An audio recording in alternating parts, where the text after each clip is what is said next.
আজকের দিনটা ছিল 25 জুলাই। আজকে হচ্ছে শুক্রবার। এখন সকাল প্রায় 10:30টার মতন বাজছে। অসীমার রান্না বান্না হয়ে গেছে, আর আজকে আমি সর্ষে আর নারকোল দিয়ে ডিমটা বানাচ্ছিলাম। পছন্দের রান্না প্রত্যেক দিনই একটা করে করতে আমার বেশ ভালোই থাকে, হাতে সময় থাকলে আমি সেটা করেই থাকি। কিছুই না, এই হচ্ছে ডিমগুলোকে ভেজে নিয়েছিলাম, কড়াইয়ের মধ্যে সর্ষের তেল নিয়েছি, তাতে সর্ষে বাটা আর তার সাথে নারকোলের দুধ দিয়েছি, অল্প জিরে গুঁড়ো, নুন মিষ্টি হলুদ দিয়ে তারপরে ভালো করে কষিয়ে ডিমটা দিয়ে 10 মিনিট মতন রান্না করে ওপর থেকে কাঁচা লঙ্কা ছড়িয়ে নামিয়ে দিয়েছি। ভাত দিয়ে খেতে বেশ ভালো লাগছিল। আজকে ব্রেকফাস্টে সমস্ত রকম সবজি দিয়ে আটা আর ডিম দিয়ে গোলা রুটি মতন বানানো হয়েছিল, তার সাথে ছিল সুইট কর্ন।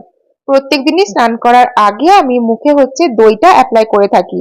এটা বানানো তো সহজ হয়ই, আর দই কিন্তু স্কিন চুল সমস্ত কিছুর জন্য ভীষণ ইউজফুল।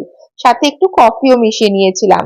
স্নান করার পরে এই সময় আমি স্কিন কেয়ারটা করি না, কারণ তোজোকে স্কুল থেকে নিয়ে আসার জন্য যেতে হয়, রোদ ধুলো লাগে, এসে আবার ফেস ওয়াশ তো করতেই হয়, তারপরে আমি স্কিন কেয়ারটা করি।